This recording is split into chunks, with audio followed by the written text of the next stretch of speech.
Y'all caffeinated? Totally juiced? Yow.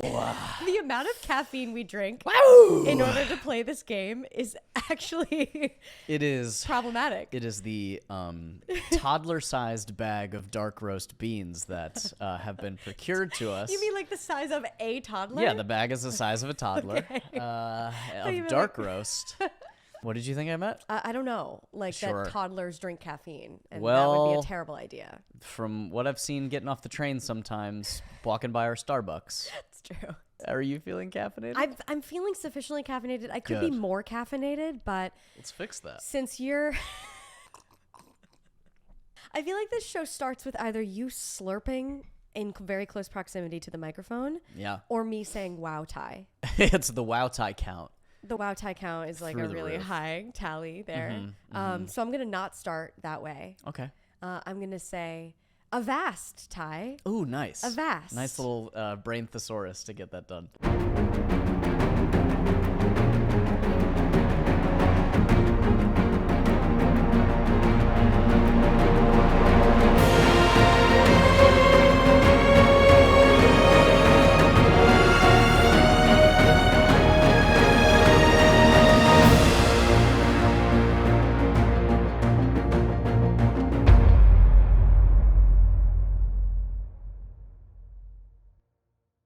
Yeah, we're ready to play more Ironsworn. Ready to hop back in. We rejoin Pim and Dirk after they were undertaking a journey to get out of the hot figurative heat of Yeah. Troutnook Yeah. to follow the band. Deep Think. Yeah, the band Deep Think was headed toward the Havens, but they were coming close in proximity to Boarwood. Yeah. And Pim and Dirk realized, oh gosh, what a great opportunity to make a pit stop in Borewood. And Pim agreed to go along with Dirk.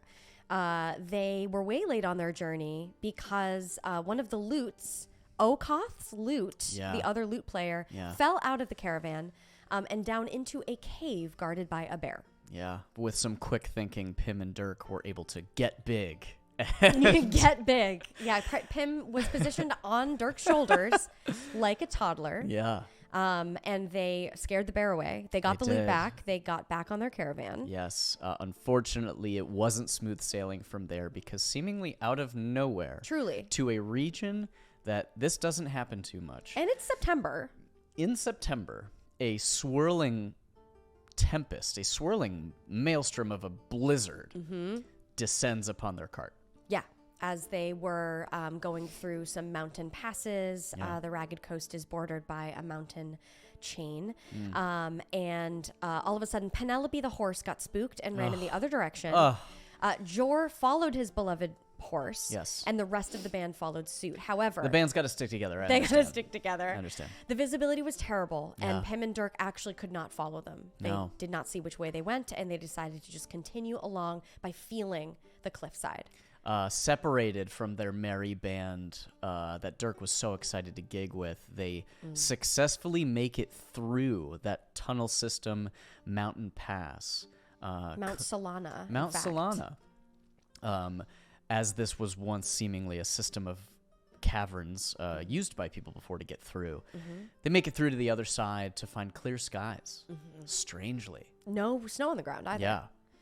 No snow on the ground, and they see in front of them a deep wild. Lots of trees, very old looking. They enter, and they come upon Borewood. Entering Borewood for the first time, they meet Dirk's family members, sister Tessa and mother Tava, in the middle of a rather tense Borewood council meeting where they're talking about this malice, this blight that is impacting the wildlife around them. Both flora and fauna and creatures. What's the difference between flora and fauna? Fauna. Fauna is... I thought fauna was like Animalia and Oh. flora was leafy stuff. Got it. And a third one. Both flora and fauna. What are bugs? Are bugs fauna? I don't know. We'll find out. Fauna. Yeah, sure. Absolutely. Meet my two beautiful daughters, Flora, Fauna, And then there's Frauna. She's the one who's just like, She's so mad all the time. Frauna, can you give us a smile? Fräulein Frauna. Fräulein Frauna, what if today you gave us a smile? My 2 beautiful daughters. Wow. All right. Maybe we run into them later in Borewood. Yeah, I think somewhere. we need to. Fleur and Fauna. Tava, taking a moment out from the meeting after meeting Pym for the first time, showing Pym and Dirk a little section in the deep wilds near Boarwood where she has isolated where this blight, this gray sapping of life, this, like literally the color gray. Infection. And Pym says that she might know something, a little bit of information that might be able to help, but they can't have the discussion here. So we return to the wide, hollowed-out tree trunk that is Dirk's family's home. Inside, we see they're settling in their kitchen with every sort of pot and pan and kitchen implement hanging from little knots in the wood. It's very much, it's very lovely. They have some incense burning, and kind of in like a gloomy evening, they sit down over a quiet cup of tea, and they start to talk brass tacks. Mom, thank you for showing that to us. Pym, what do you got? Well, first of all, I have a question. Yeah. What is the difference between an elderberry and the kind you're not supposed to eat? Dirk breaks out, like, laughing, like he's busting a gut. He's just, like, giggling, sitting there to himself. I feel like all of you would know the difference there. And I thought I knew the difference, but apparently I was wrong.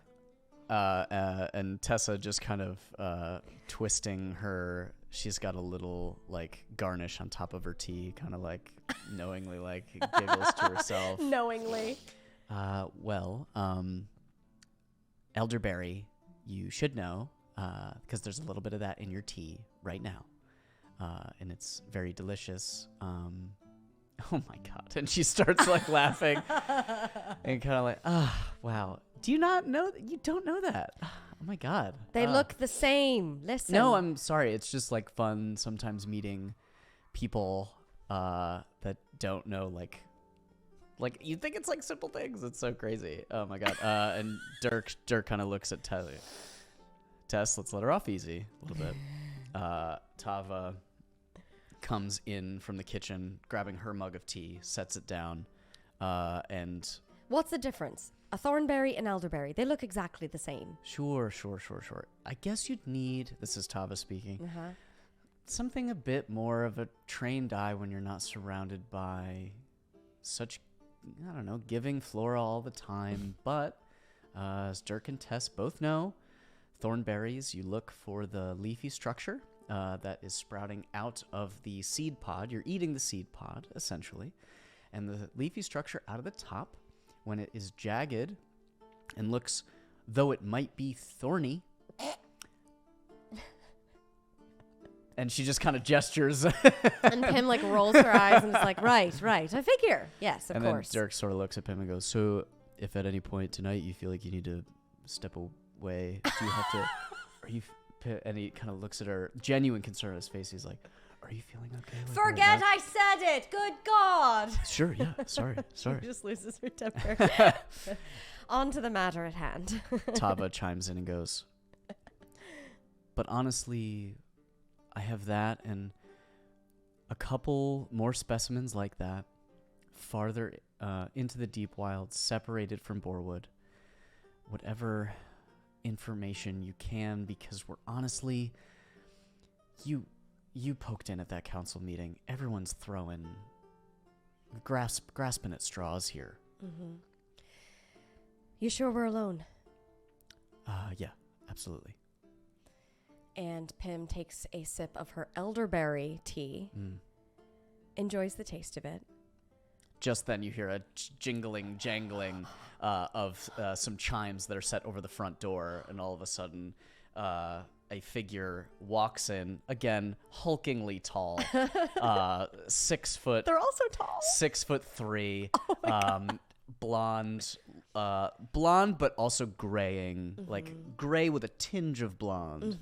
So there's strawberry blonde, and then there's platinum blonde. Yeah, bald, save for the side and back, pulled into a ponytail. Rad.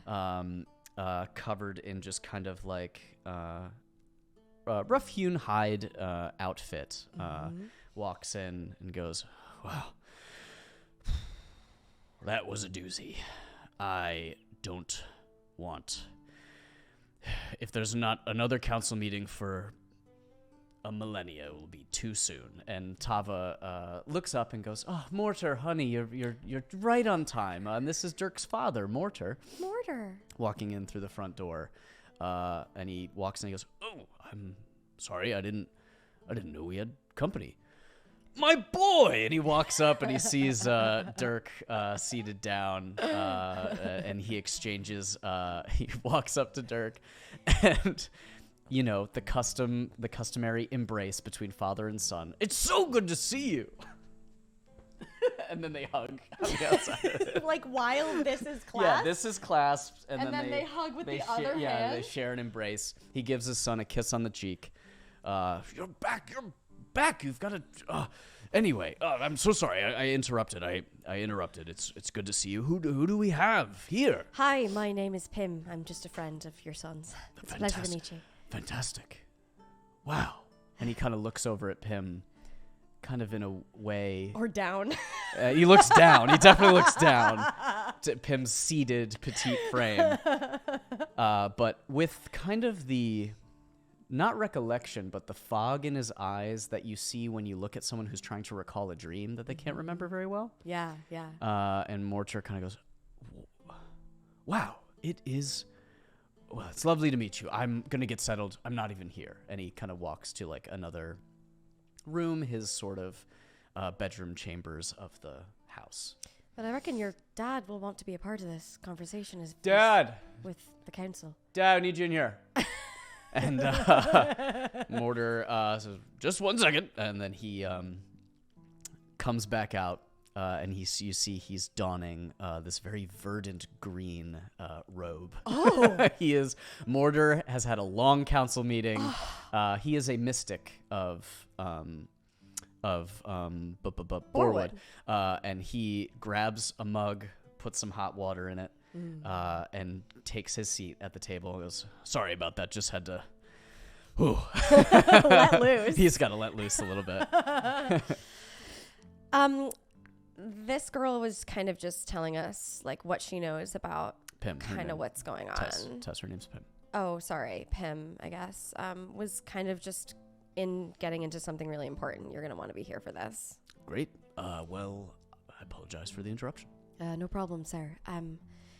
So, I do suspect something that could be the reason for what's happening to all your plants, the beautiful vegetation here, and to the animals. Mortar, not Mortimer. Mortar. Chimes in. He doesn't chime in. He just seems like he's looking at Pim very intently, listening, and like it has like from the tired kind of scatterbrained he was. Yeah.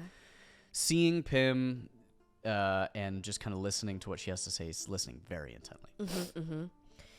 And she is choosing her words very carefully here, and taking her time as she is stirring her elderberry tea. And she says, "I can't tell you why or how I know this, but I know that there is a certain kind of element, very rare and located very, very deep in the ground.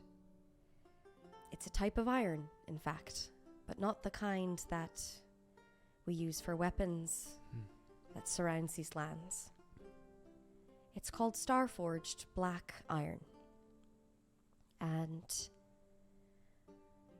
I have reason to believe that it has properties powerful and one might say magical. And she looks to Mortimer. Mortar. Now it's infected us. Does he have a brother named Pestle? Please. I hope he has a brother named Pestle. I don't know. We haven't met him.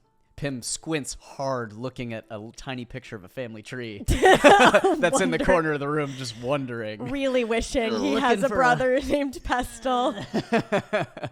Look for any sort of big family etchings, not a photo. Looking for Pestle. I don't know. Who knows? And she searches him and wonders how the word magic sits with a mystic.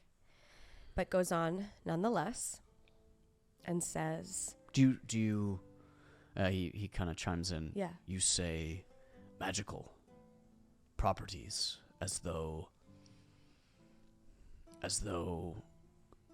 it is granted by some divine spirit, some third party, or you feel it's itself inherently has some property that we can't tap into.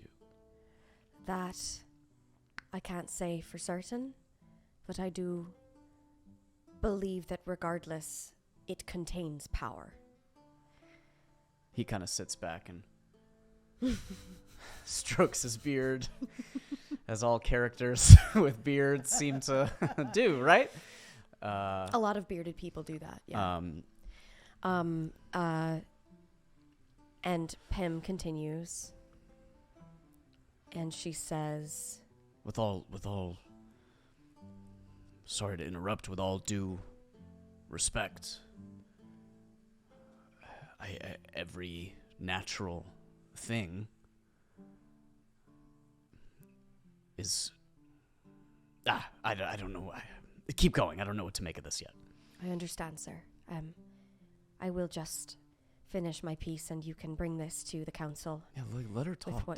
With what you will. But lastly, there are some who have tried to smith this special kind of iron, and I don't know whether the properties of it change in the same way that regular iron does. But I wonder, what I saw today and what I have reason to believe is that these animals, these plants, I see a powdered metal coming out of them. I'm simply putting two and two together. I wonder if by smithing this, it's releasing this iron into the air. That could be what's infecting your...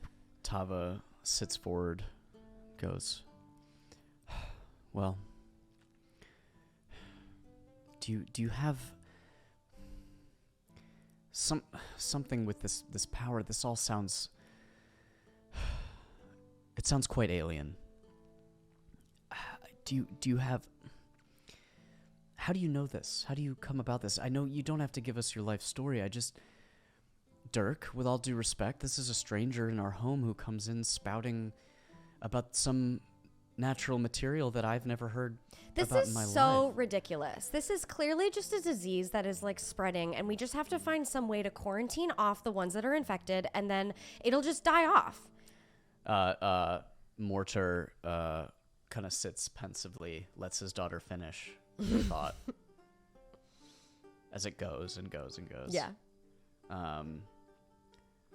Have you any...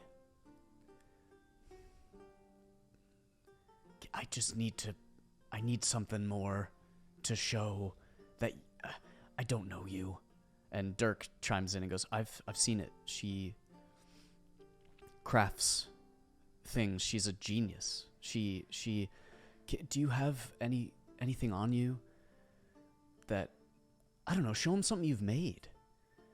Like And Pim's very reluctant. something. But she does anyway. She takes from her bandolier. And Dirk kind of whispers like, "Give me like something small. My family hasn't seen anything remotely close to the stuff that you've made." And she takes from her bandolier a small, metallic toad, crafted from and wrought from iron, metal, wood, and cork, in order for the ligaments and the pulleys to work properly. And she says,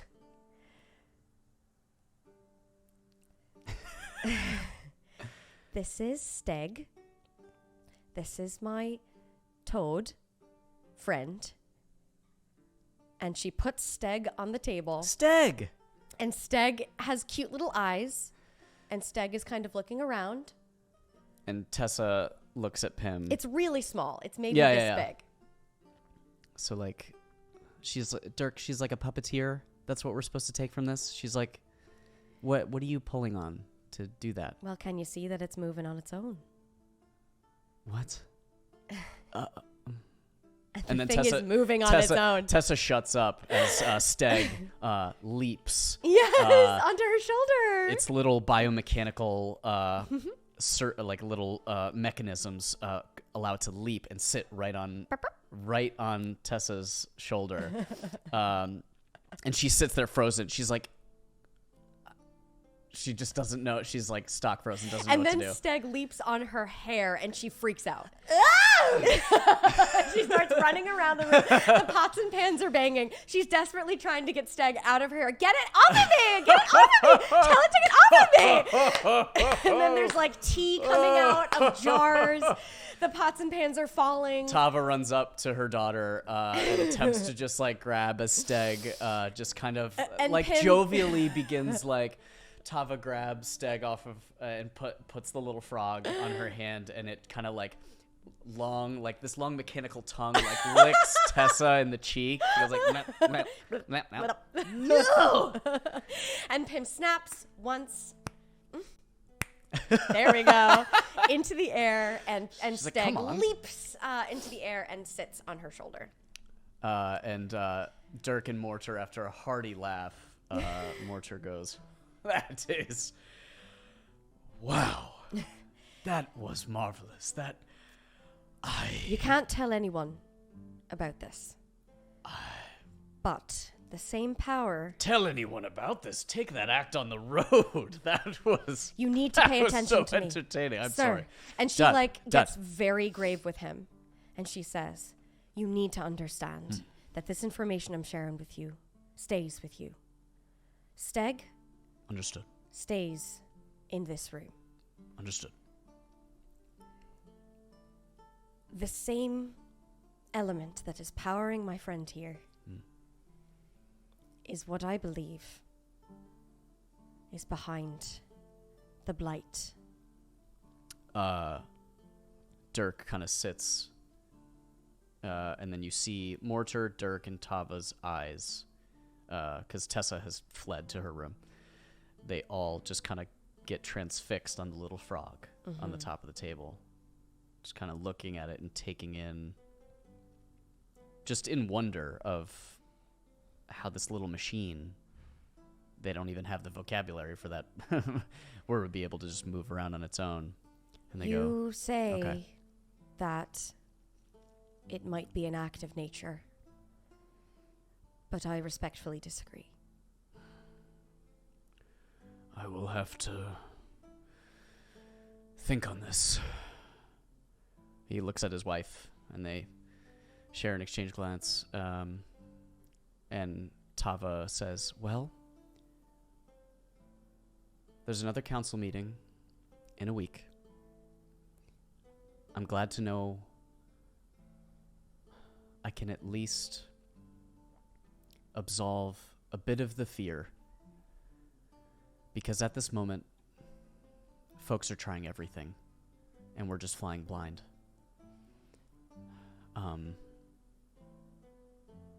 Then I'll share one last piece of information with you, is that You want to stop this from spreading further. Yeah. You need to stop the people who are heating up and trying to change this star-forged black iron.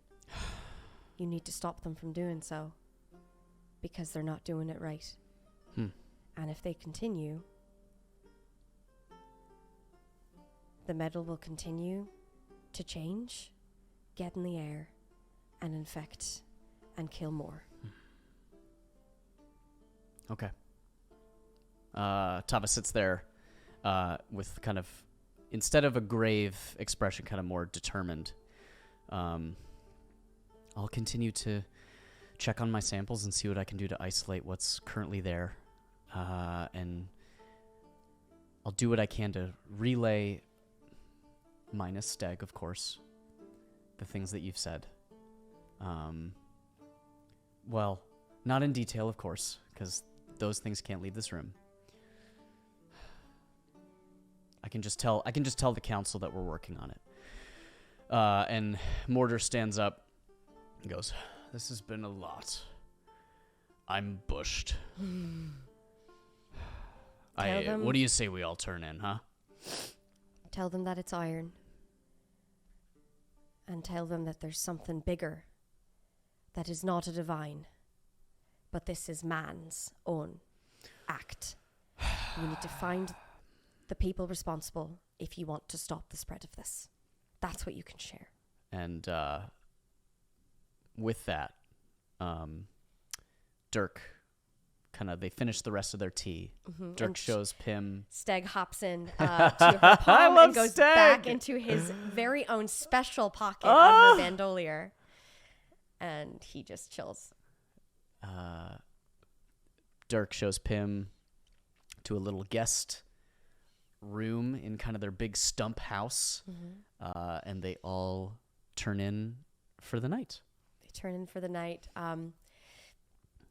Pim spends a couple of moments awake looking up at the thatched roof and just the craftsmanship that has gone into this fine house made out of a hollowed log, and finally feels a warmth in her heart. She feels comfortable, warm, and the lovely comfort of home. A smile starts across her face as she drifts off to sleep. Dirk, kind of happy to be surrounded by family again, and back in his home that it's been a good 6 months since he's been back. Mm-hmm. Prickliness coming from his sister aside.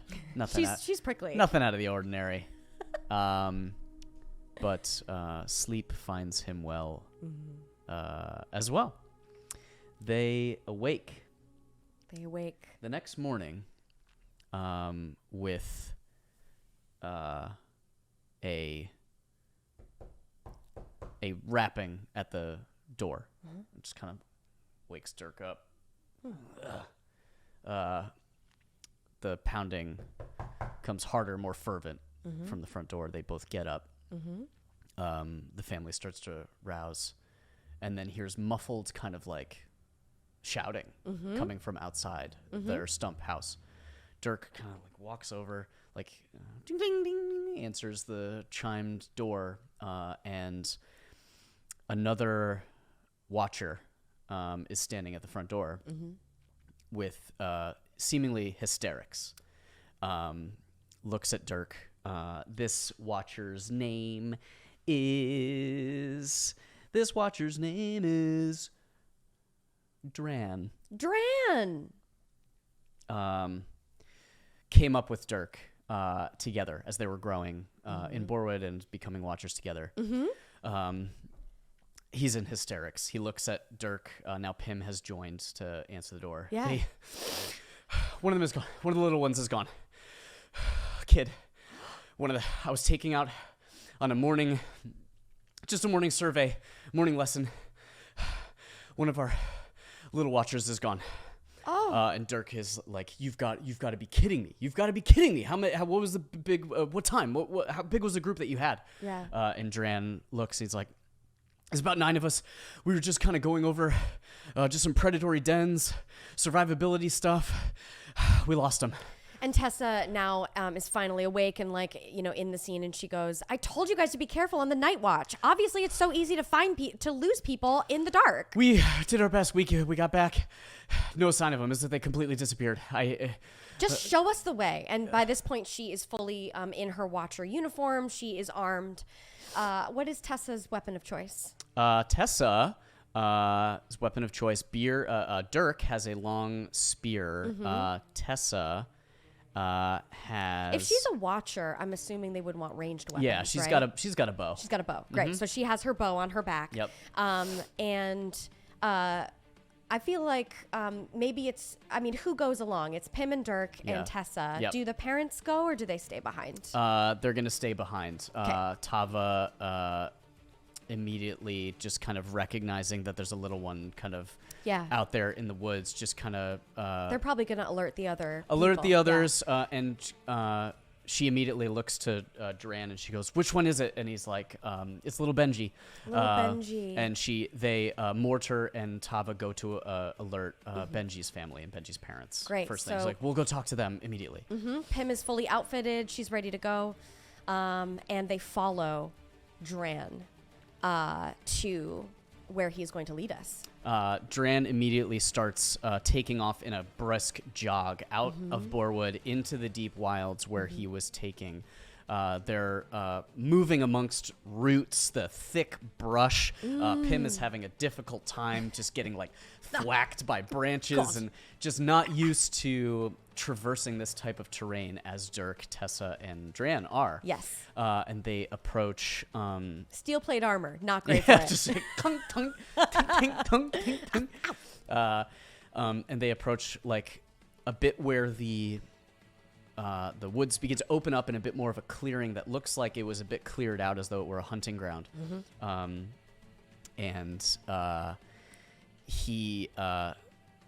Dran is like, it was right here. It was right here. We were kind of trying to understand. I think something. Who was with you? How many people were with you? It was just me. It was me and the young ones. It was like a. So listen. It was just you. You didn't take any other adults with you. I can't believe you. Mika said she was coming, but she said she was sick. Typically, it's 2 of us just for buddy system safekeeping. It was you, little Benji, and who else? What other little ones? 8 of them. They're back now. 8? Yeah. It was 9 of us. We got back. I did roll call. Benji's gone. Remind me, how old is little Benji? He couldn't be older than 6. 6? 6, 7. My God. It's the little campers program. You used to volunteer with this, but you got promoted, and all of a sudden you're not taking your hours anymore. Honestly, the fact that they just decided to run the camp at night as well is just absolutely insane to me. Well, okay, which way did he take off to? I'm not going to bicker about the program right now. I heard rustling and stamping down. It sounded like, as we were getting back, some sort of beast was out there. I don't know. A beast? I believe that's all I got to operate on right now. Okay, everybody spread out and try to look for footprints and tracks and also clears in the brush. Yeah. So we're going to gather information. Let's do it. Let's do it. I would say Dirk is probably going to make this role because Pim doesn't really know the deep wilds at all. But I'm going to aid an ally. Oh, this awesome. Because she's helping. Yeah. She's helping. I don't know how much she's going to be able to help, but okay, secure an advantage. And I'm going to do it with observation. So that's plus wits. Yeah. Okay. It's a miss. It's a straight miss. Oh! So wait, if I miss on aid your ally, do I just not aid you? Or do I have to pay the price? Go ahead and ask. If when you secure an advantage in direct support of an ally and score a hit, they instead of you can take the benefits of the move. If you are in combat and score, I have to pay the price? Let's just play out how Pim decides to help us. Okay, great. Pim Pim, while she is looking for footprints, she decides to look for footprints herself. She goes and she thinks she sees something in the mud. She goes toward what seems to be dirt to her and walks over it and immediately is sunk into a sinkhole up to her torso in mud, in straight mud, and she is stuck. Yeah. I'm sorry to have to ask this, but I think I'm stuck. Dirk, who was kind of like frantically looking to try and track Prince, whatever, looks back and he kind of and looks at Tessa. Tessa just kind of goes like, "Well, you hurry up then." And she's cursing at this point. Dirk runs over. Yeah, of course, yes. Sorry about that. And he lays his spear out sideways, kind of traversing the length of this mud pit that she's found. He's like, try to prop yourself up. Don't put too much force down into the mud. You'll sink even farther. Prop yourself up on the spear. And she does. She like finally, but she gets even caked in even more mud. And she gets herself on the back of the spear. He grabs some length of rope that he keeps around his waist and just like tosses it to her, ties it around his waist, and begins to just like backpedal her out of the mud pit. Like splay-legged, floating on a pile of muck. Just like resigned to the world as she is being dragged out of this sinkhole. Gotcha. Okay, I'm gonna get to looking if that's cool. That's fine. So after that, getting no assistance from Pim, he's gonna leverage with Tessa with him and Dran, 3 experienced watchers, gonna leverage his wild blood path at a +1 to gathering information. Great. On what took little Benji. Don't fail me now. Yuck. Oh no. Yuck. First roll of the day. Tie is a straight miss. It really straight is. up miss. 2 + 2 is 4 + 1 is 5 versus a 9 and a 7. That's a straight up miss there. Shoot. Let me see. Gather Here information is on a adventure, miss. yes. Your investigation unearths a dire threat or reveals an unwelcome truth. Pay the price. Searching around, he begins to look for tracks, look for matted down leaves, sticks that any common beast, maybe a pack of wolves, maybe a carrion newt, would leave behind, which native to the region are like horse-sized lizard creatures. Oh, heavens. And looking around, he's not finding common things, but he then stumbles across a pool of deep red, almost brown tinted leaves, and like a pool of beginning to dry blood. And amidst that blood is speckled, almost a sheen, like if you spray painted silver or gray, that gray lifeless dusting amidst the blood that he found. He stands up and he looks at everybody, and he's like, guys, I think what we're looking at is a good deal worse than, I don't think, Dran. And Dran comes over and looks at him too. And they look down at the kind of blood and kind of, he's like, I think this is worse than just some common beast that took him. I think this is a little bit worse. And seeing that and realizing the fact that it's kind of blight related again. Yeah. I think I'm going to endure stress on this. Okay. On the straight miss. I think that's enough. It just complicated it. Yeah, it complicated it. Yeah. And Pim finally comes over after having tried to towel herself off with some fig leaves. Yeah. Is it nighttime right now? No. Okay, it's cool. daytime. Next morning. It's cool. the next morning. She inspects, and she goes, that's iron, all right. And before he looks at Dran, and Dirk grabs with his finger the iron that's on the leaves, the ground, the branches, along with the dried blood. Bro, don't touch it. What are you doing touching it? And he grabs it and he goes, Dran, with like a steely resolve that his home is being affected, he says, I'm going to make this right, and I'm going to get this kid back. I promise you. You touched the iron to swear an iron vow. Because I was like, I'm not rescuing this stupid kid without a chance to get XP out of it. Pim at this point sort of smacks her forehead, being like, why did he have to touch it? He could have touched the iron in his spear. Regardless of I touched some bad stuff. You touched the bad stuff, Yeah. but Dirk did. Yeah. So he doesn't know. So then she touches her own the shoulder guard of her iron breastplate and says, "I vow to do the same." Get Benji back. Get Benji back. This seems formidable. Yeah, if you want. Dangerous, formidable. We could do dangerous.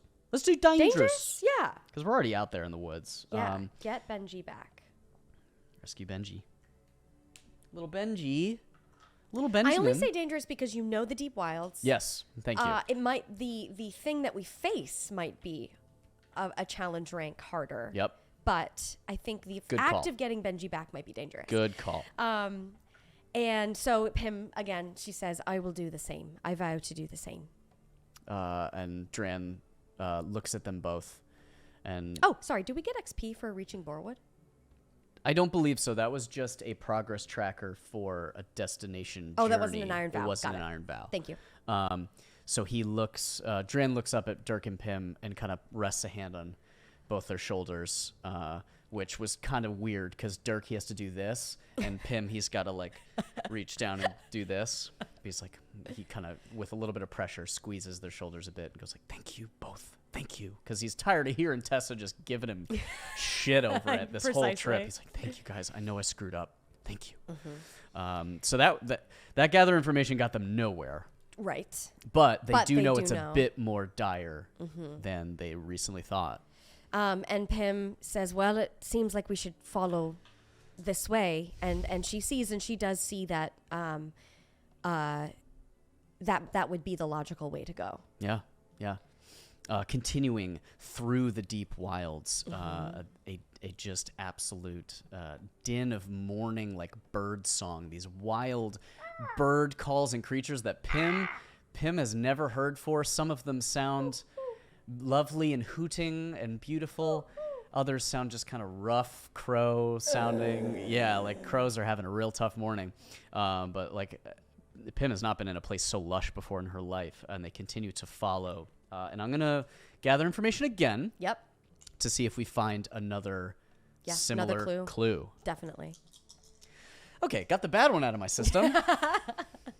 Now, do you keep leveraging wild blood, or is that once a day? Yeah, when you secure an advantage or gather information using your knowledge of tracking, woodcraft, or woodland creatures. Add +1. Yay! Okay, hit. That's a strong hit right there. Good job. Absolute strong hit. Take +2 momentum. You can't. Amazing. You're full. I'm forgetting I'm at max momentum right now. You're at max momentum. Dirk is feeling so confident. Okay. Do you want to take that? Sure. So as they continue to look, they now clearly see a path being borne out through some brush. Before, there was a lot of trees, and so it was really tough to kind of make heads or tails of whether there were tracks or whether a beast could have gone through this area. But as they see more low-lying ferns, they can now clearly see that there is a path forward. And they continue on that path. Continue. Yeah, if you don't mind taking this now. They continue on the path. Yeah. They continue down this path through the dense woods. It's beginning to grow kind of darker. Strong hit on gather information, right? Yeah. They come across some root structures, large root structures of overhanging trees that have that similar iron dust pattern, and less dried blood this time, but more just kind of a few flecks of dried blood just following. Yeah. And then all of a sudden, they hear a cry out. They hear just a oh man. They just hear a beast's cry? Yeah, they hear the cry of a beast that is like a just echoing louder than they have ever heard before, and just like and as if on the nose, coming just kind of charging forward is an iron-racked beast in the shape of a boar. This is a huge, angry wild boar that has you can see has started to become completely affected by this Iron Blight corruption. The tips of his tusks beginning to take from the root up of its tusks, beginning to show that like sallowed gray color. It's starting to like tear out of its eye sockets, just kind of like a deep gray, and it's angry and it's breathing heavily. And you can see it's like picked up the scent of us and charging at the group of us four. Yes. And if I may, can I take some liberties here? Take liberties.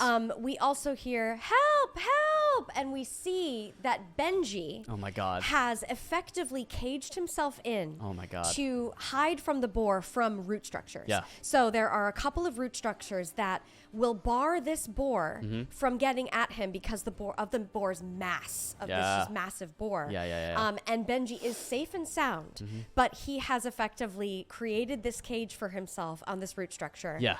But he is, the boar is, he's beyond the boar. So I would say that the party is in the foreground. Yeah. We have the boar, and then Benji is in the background. Yeah, and you can see the root structure he's caged himself in just damaged and like weakened from this boar just like trying to ram its head and tusks into it and get at this little kid. Yes. What do we do? Benji, just stay put, okay? Stay put, little dude. You hear Dran call out, "Just stay calm, buddy. We'll figure this out." All right. Yeah. We're going to enter the fray because we have to provoke this beast. Okay, so let's make up a progress track. And it looks like Iron Racked Beast is a formidable challenge rank. Yep. Which is crazy. Yep. So that is 1 tick per... Well, not 1 tick. That's epic. 1 progress per harm, Got and it. it inflicts 3 harm. Got it. So that's... Oof. Yeah. Flesh corrupted by iron, a pained howl. It wants to feed its insatiable hunger and destroy those who wield iron. That's what we are wielding. Oh, boy. All right. So we're going to enter the fray. But who starts? And we have companions with us, so I wonder how that affects battle. It will thematically, but no mechanical advantage. Great. They're not companion. Oh, we don't have an asset for them. Yeah, they're not an asset of us. They're not a companion asset. So possibly if we roll matches or something, things could go wrong. Strictly a narrative speaking. Got it. Great. All right, formidable, and it does 3 harm. It inflicts 3 harm. Yeah. 1 progress per harm. Great. 3 harm. Yeah, man. I'm at 4 health. Yeah. This is dire. This is dire. All right, here we go. So I would say that Pim is going to probably make the first move because she has her bow. Yeah. And so she knocks an arrow very quickly and aims at this boar. She aims for the boar's underbelly because she's assuming vital organs are there. It also... The way that the Iron Blight has been affecting the beast, its underbelly is exposed. It is not yet. No. I'm sorry. No. It's not that gross. Sorry. It's not yet. It is not yet calcified into iron. Right. It is still very much organic, and she believes that she can really try to get to the heart of the beast and kill it faster. By aiming there. One little quick thing. Sorry to interrupt. Please. Do you think we can lower its difficulty, like set its difficulty rating because of our level of allies and things like that? No, it's no mechanics, right? Formidable is formidable. I think formidable is formidable, and because they don't have an asset card, they're not our companion. Got it. I mean, we can look at the rules super quick. Yeah, we'll folks at home, look at the rules for us. No, we'll just the reason we feel okay enough to fight this thing is because we have our 4 of us. Yeah. Because again, they don't get a move. Cool. And again, we'll bake them into how our rolls work out. There we go. Great. All right. So anyway, continue. She knocks an arrow and lets it fly. So I'm going to enter the fray with, let's say, I think it's. Well, just entering the fray. I'm not sure you've.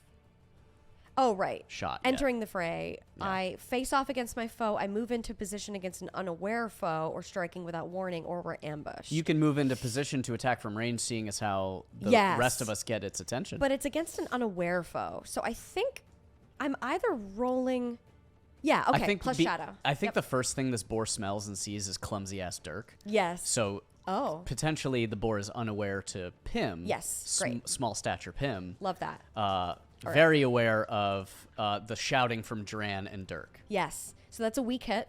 Okay. On a weak hit, choose one. I either bolster my position, I take +2 momentum, or I take initiative. I'm going to take initiative. Nice. Pim's going to take initiative, and I'm going to go ahead and strike. I'm going to strike with my bow, so that's at range, so it's plus edge. Come on. Come on. Oh, let's go. Strong hit. Oh, let's get it. Let's Inflict get it. 1 harm, and I retain initiative. So that's 1 progress. That's, and deadly weapon, so that's 2. I'm sorry, yes, 2. Yeah. Inflict +1 harm. Wait, on a strong hit, inflict +1 harm. Is that 3?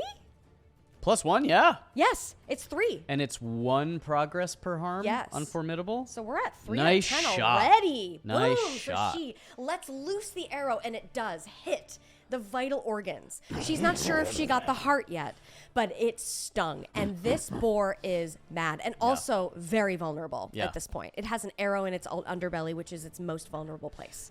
Seeing Pim firing the first shot, Dirk, with Dran at his side, both spear-wielding watchers, Dirk's going to enter the fray. That was a strong hit on a strike, though. You still have initiative if you want to do anything with it.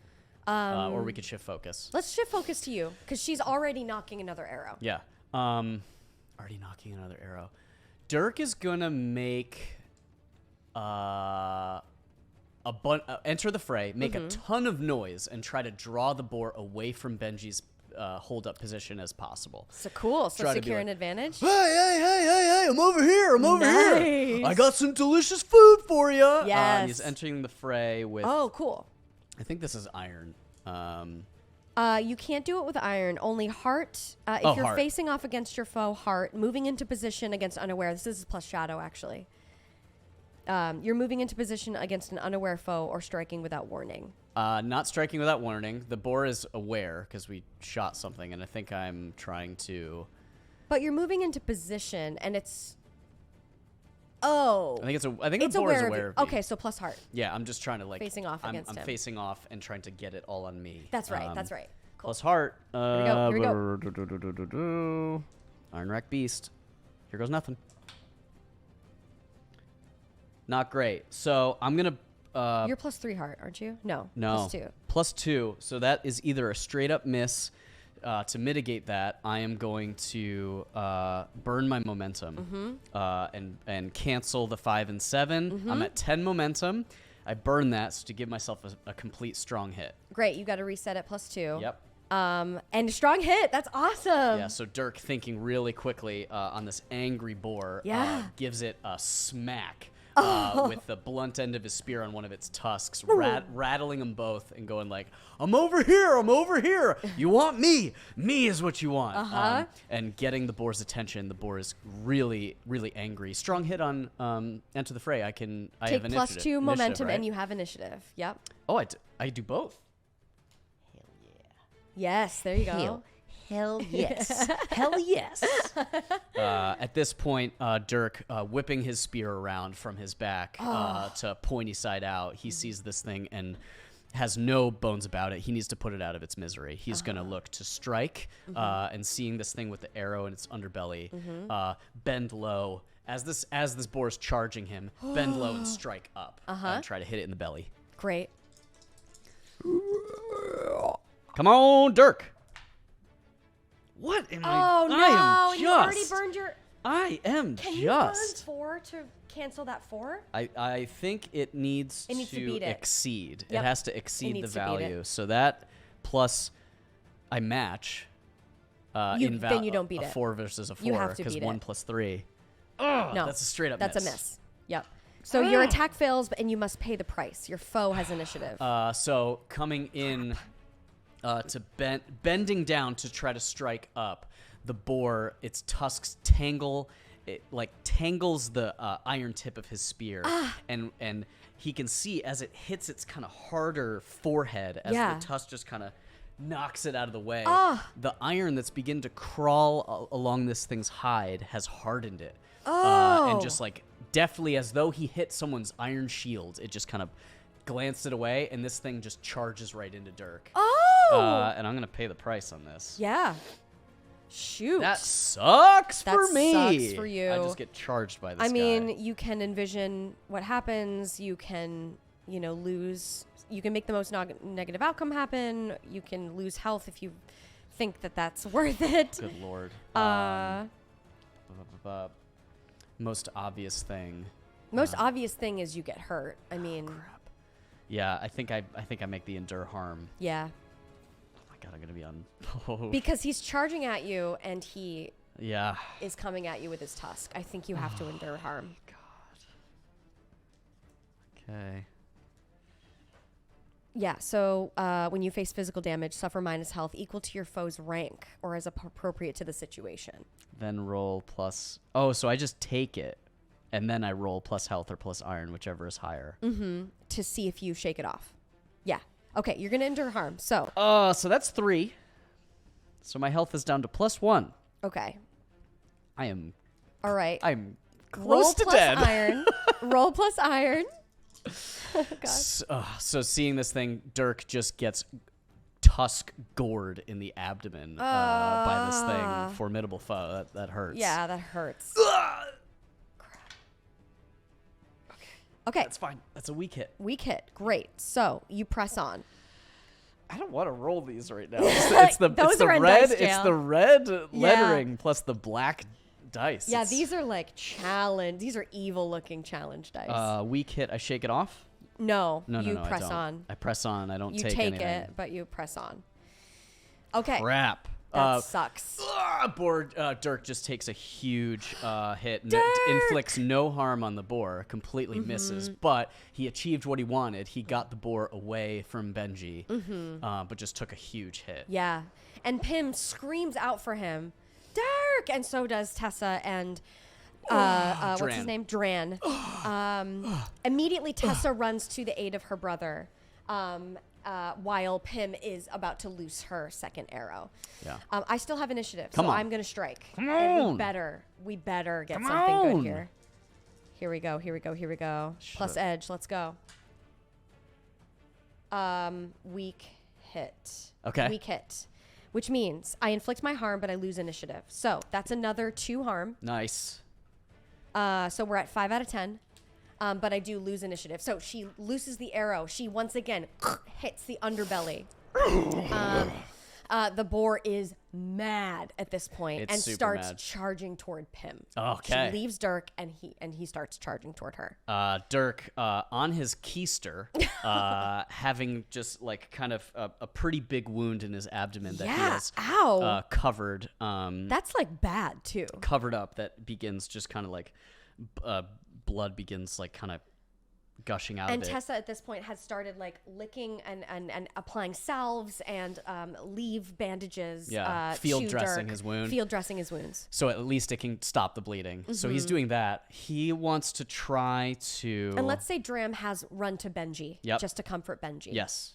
He's beginning to like make like a little bit of a wall and comfort the kid. Yes. Battle. When I don't have initiative, here we go. Let's do combat music again. Yeah, what happened to it? Weird. Should be on a loop there. There we go. I am just gonna do a... Oh my god. Do you think I turned the tide? No, not... Wait, I mean... I'm gonna try and... You steal initiative. I'm gonna face danger here. Dirk's gonna face danger to get himself up off his butt. Okay. The boar so far has Pym's attention. Yes, the boar's coming toward Pym. He's just gonna try and get into better position to like kind of lick his wounds and get into a position to strike this boar unaware. Oh god. Okay. So this is gonna be a face danger plus probably. But do you think wild blood applies? This is a woodland creature. Yeah, absolutely okay. It does. I'm going to give a +1 add with defense, strength, or endurance plus iron, speed, agility, when precision, you face danger. deception, stealth, or trickery plus shadow. My shadow sucks. But is it true to the narrative? Is it true to the fiction? It's got to be shadow. It's got to be shadow. Yeah, he's going to try and sneak into a better position to make a throwing spear strike against this thing at a +1. Come on, we got to roll good, buddy. We got to roll real good here. Okay, not terrible. Weak hit? Weak hit. Great. So that is, you succeed but face a troublesome cost. So you're either, you have to -1 momentum. Yeah, he's going to take -1 momentum. Great. Getting into position under some long, leafy limbs, but has an angle on this boar now. But the pain from his wound in his side makes him kind of wince out, and he takes -1 momentum. So when you face danger in battle and you succeed, you focus on defense, get into position, resist your foe's maneuver, or flee. I'm in position. You're in position. Great. Yeah. Okay. But does that add any adds for your... You still have to clash because you don't have initiative. Yeah, I don't think I rolled good enough. I think if I had strong hitted, I could have taken initiative, but I did not. It doesn't say that. Okay. How do you... Wait. Oh, any strong hit. Yeah. You get initiative with any strong hit. Yeah. I understand now. Yeah. Oh, amazing. Okay. I know Had how to play that this gone game. better, I think I could have taken initiative. Of course you would have. I'm A just strong kinda, hit. Dirk's just sort of scrambling through the brush as this boar is running at You Pim. get initiative back any strong hit you make. Yeah. Amaze. Okay, so Pim is loosing her second arrow to... Oh, no, she has to clash. Yeah. She clashes, so she takes her 2 daggers out. Oh my God. And she is prepared to throw them because at this point she is the arrow. It's too close in proximity for an arrow to be accurate, so she's ready to throw her daggers and clash. At with the this same boar. time, this iron-racked boar, seething in anger, just like foaming at the mouth, is charging at her, lowering its head, lifting its tusks, and at this point she can see closer on that just like the vein structure around this thing this thing is just completely blighted and corrupted. This beast. Because she's throwing her daggers, this is still plus edge. So here we go. Come on, you gotta carry me. Weak hit. Nice. So on a weak hit, inflict your harm, but then pay your price. Pay the price. Your foe The has daggers are loosed from Pim. She deftly, 7 out of 10. As she's practiced with these daggers for so long, loose them from her hands. At the same time, the boar is diving on her. The first dagger goes low and grazes the soft underbelly as catching the boar mid-stride when its like forelimbs are out.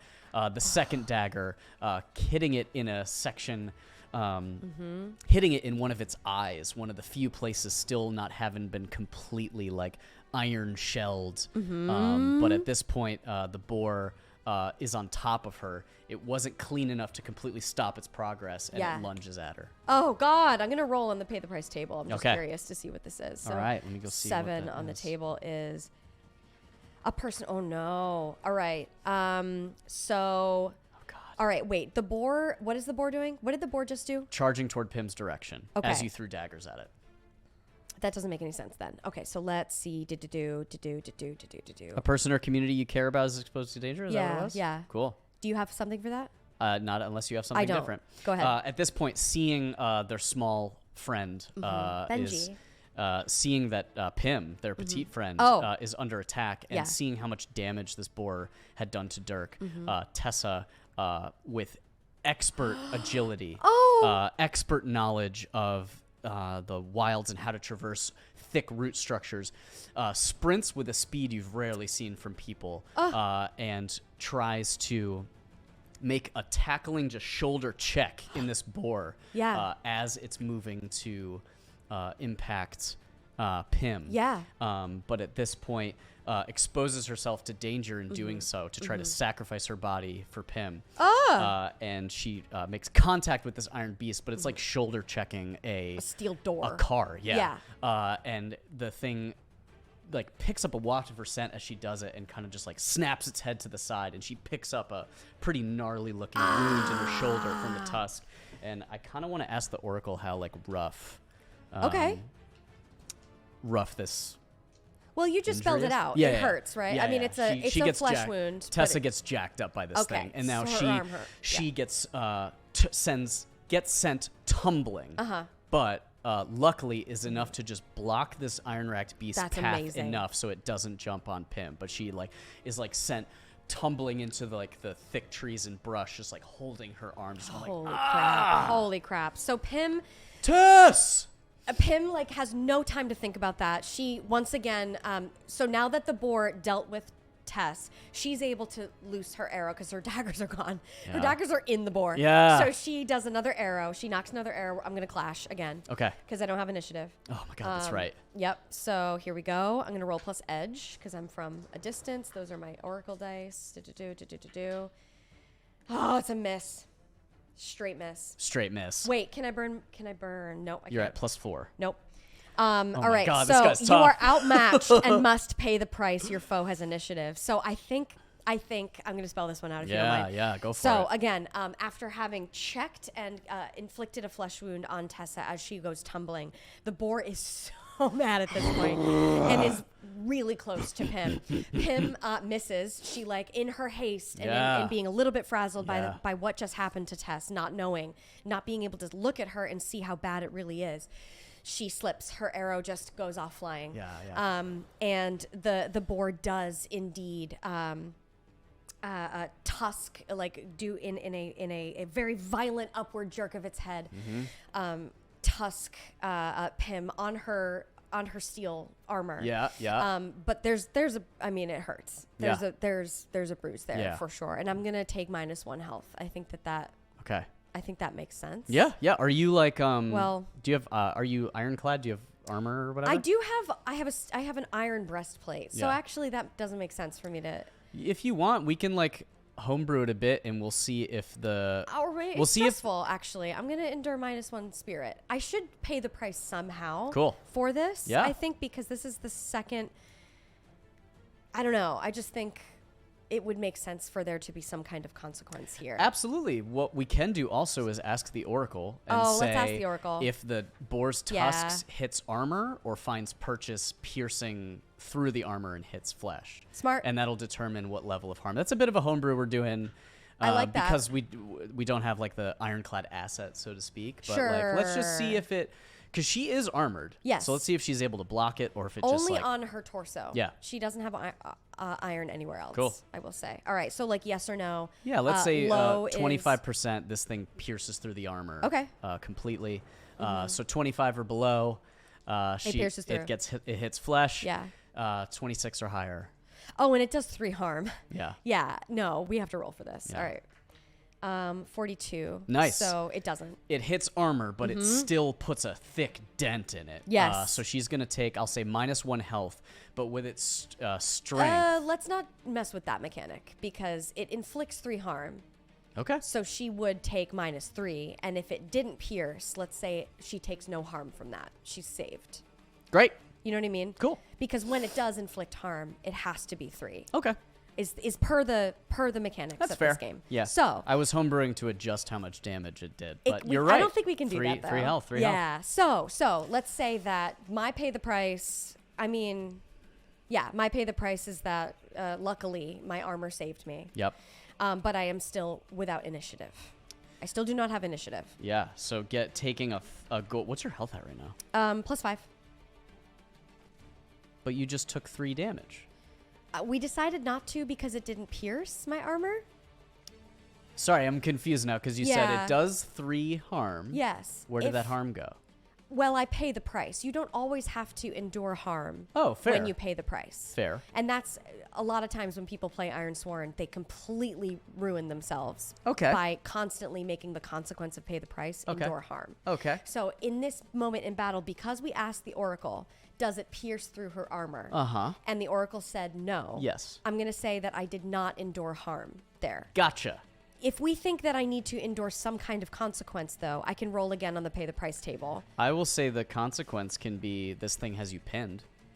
Okay. It's pushed you up against a thick tree. Sure. And is pressing your armor in. Yeah. To the. And I still don't have initiative regardless. Yeah. Great. I love that. Has pinned you up against the tree. Sorry, I got a little lost there. That's for a second. okay. Totally fine. So, she is going to struggle against it. She's going to clash. Nice. And clash face. Oh, interesting. Compel. We can't compel it. And I could try to turn the tide. You may steal initiative from your foe to make a move. When you do, add +1 and take +1 momentum on a hit. If you fail to score a hit on that move, you must suffer a dire outcome. I am going to turn the tide. Okay. Yeah. Nice. We're at 7 out of 10. I could try to end the fight, too. No, you need initiative to do that. Oh, I do. All right. I'm going to steal Yeah. initiative. You may steal initiative from your foe to make a move, not a progress move. So I'm going to strike. Okay. I steal initiative. So she's pinned. She's pinned by this boar. Yeah.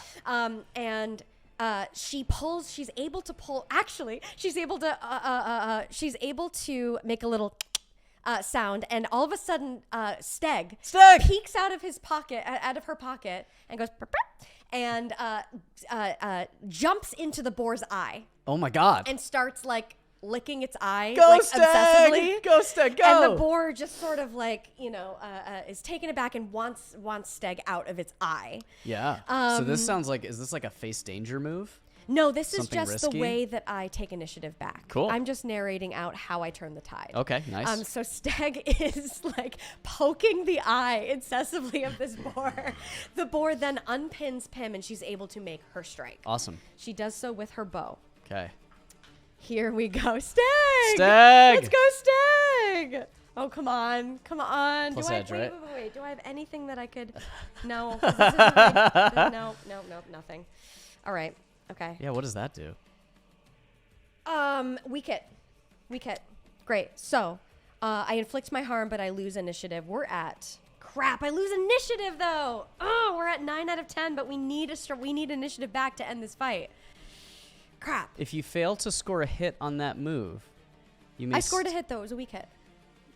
And you can't turn the tide to end the fight, right? No. Because you've stolen I initiative? just turned the tide in order to strike. Okay. Should I have clashed? What I'm asking is, can you turn the tide? It says you may steal initiative. Not a progress move, because then the fight is a progress move. Precisely. Yep. So we're at 9 out of 10 prog. I but need we initiative. just need initiative back to end this fight.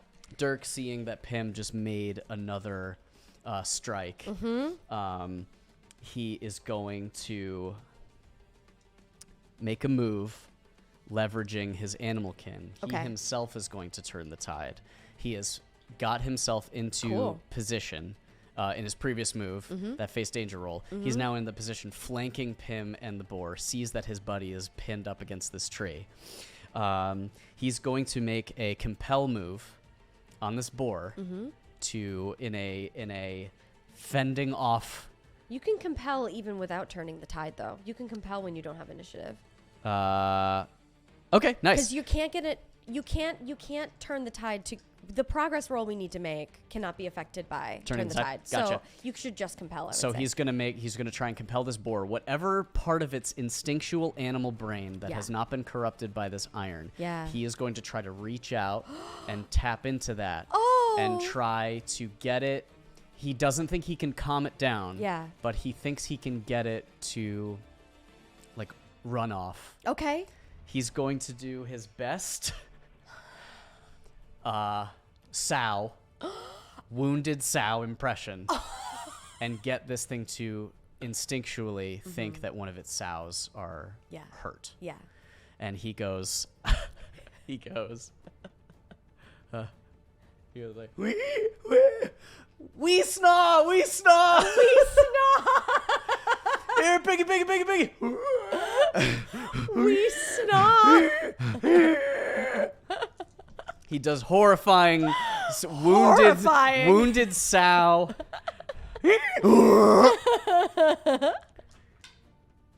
Come on, baby. Is that a strong hit? +1. +1 plus compel, which is heart. Yes. Yes. Yeah. Wait. Unless that's shadow. Compel. Why are not all the moves on the same thing? All right. Your charm, passive. You're convincing. Plus heart. Strong hit, right? Plus heart, or is this deception and trickery with shadow? Or is it wit? Because it's my knowledge of what a sow would sound like. It's deception and trickery. Shoot. So 2 + 1 is 3, + 1 is 4. That's a weak hit. That's Great. a weak hit. Great. You still don't have initiative, but Frick. you did a weak hit on compel in battle. What does that mean? It think that means, means as above, they do what you want, but they ask something of you in return. Yeah, is that too the intelligent creature? Yeah. So what I did was probably more of a face danger instead of a compel. No, you compelled. We're going to stick with the fact that you tried to compel it to surrender. And the move, agnostic of combat, says that they'll do what you want. Yeah. So this boar, right? But we can't we have to end the fight mechanically, but maybe it's distracted. Let's just say narratively, there's no benefit from this, but narratively, Good job, Dirk. it's like a little distracted, and maybe it just looks off. The boar like looks off in the direction. Yeah, it begins to run kind of manically now because it heard the sound of like a wounded sow, and instead of just pinning Pim, it is now just like manically like scrambling around, running. Great. Pim is once again going to clash and just try to get initiative back. Come on. Actually, I'm going to secure an advantage. Okay, nice. Because she doesn't want to be in harm's way. Yeah. But we just need to score a strong hit to get initiative back, right? Wait, hang on. Yeah. We just need a strong hit to get initiative to end this damn fight. You retain initiative, lose initiative. All right. Yeah, we need a strong hit on anything. So you're securing an advantage. You're going to climb the tree? She's going to climb a tree. Okay. Yeah, she's going to she actually stands up on one of the roots. Her climbing skills not super great. Yeah. So she finds herself climbing up on one of the roots in order to just get distance away from this boar. Meanwhile, thinking his distraction worked, Dirk takes off to run toward Tessa. Yeah. To try to attend to his sister's wound. Secure an advantage. Stand by. Okay, I'm gonna roll with speed. So with edge. You get up that tree fast. Yep, and Come on, agility dice. and precision, so it is still edge. Come on, dice. Weak hit. +3. +3 edge. So yeah, we're still at a weak hit. Oh my god, are you kidding me? Can I burn anything? No. What's your momentum at? So that was a 9 and a 3 and a 6 on my action die, so that's 9. Absolutely I brutal. am 1 away from a strong hit. Do I have anything? No. All right. Shoot. You are able to climb the tree, though, right? I climbed the tree. Okay. Awesome. All right. So once again, so now that I've climbed the tree, I am going to clash. She's going to loose one more arrow to just try to seal this deal. Okay. Here we go. Boop-a-doop-a-doop-a-doop-a-doop. At edge, plus edge. You seem to have this boar's attention, right? I really do now. Okay, awesome. So we're going to clash. Yep, I have an idea after this as well. Strong hit. Let's go! Baby. Okay, we're going to end this fight. The boar, seeing its target now, kind of shaking off, realizing there's no sow around, looks back up at its target, Pim, who has now scrambled her way up the tree, looses another arrow, and this boar, unable to, with its hooves, climb or get up to her position, takes another arrow shot. And this one hits it just in its flank. You hear it cry out, boar sounds. As what does Pim do? And the boar, once again, this is the last straw for the boar. It goes back on its hind legs and it comes down with a boom, enough to shake the trees. Some leaves fall from them. And it lets out a massive Did you make it end the fight roll? Oh, I have to do that. Because you did harm with your clash, right? When you make a move to take a side and score a strong hit, you may resolve the outcome of the fight. If you do, roll the challenge dice and compare it to your progress. So we're at +9. We're at 9. We're at 9 out of 10. We're at a 9 out of 10. Don't roll catastrophically. Don't roll we've got catastrophically. This. All right, I'm gonna do this so you can see this too. Here we go. Yep. We're at 9. Yep. Yes, we did. Nice. It. We did it. Nice. This boar lets out a big.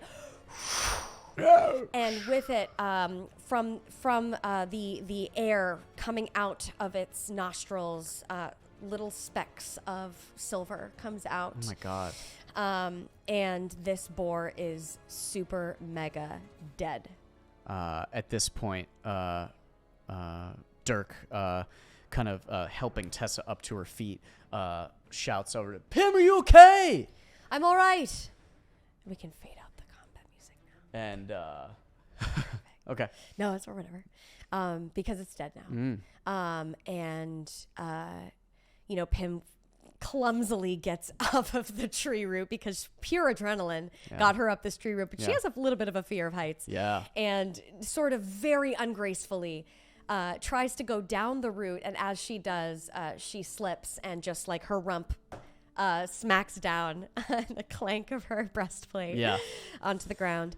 But really the more pressing matter at hand are the wounds to Dirk and to Tessa. This seems like a big moment to mark progress on rescuing Benji. I mean, we did. Yeah. We like rescued Benji. We didn't get him back yet. We didn't get him back. It's dangerous. But like, this is the interesting thing about Ironsworn is that this is dangerous. It's two progress per milestone. This is reaching a milestone. Reaching the mile, and also was a milestone in finding the clue and locating it. Okay, so that's 2. Let's say we found actual Benji trapped. So that's another 2. We killed the boar, which is another 2. We're at 6. We're at 6 already. 6 on 10. Now we just got to get him back. Great. Buy Valor, solve the puzzle again. Truly.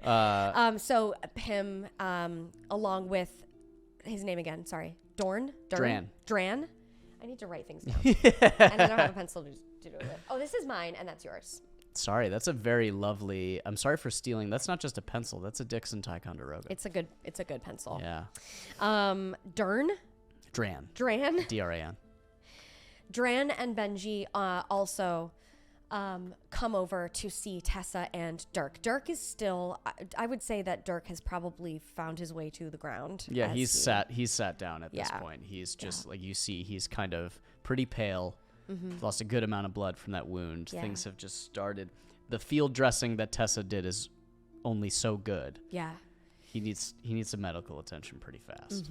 And as Tessa is desperately trying to tend to her brother's wound, but her own wound is bleeding pretty badly. And so Pym says, Pym takes charge here, and she says, Dran, mind Dirk, and then she minds Tessa. She says, give me some of those leaves.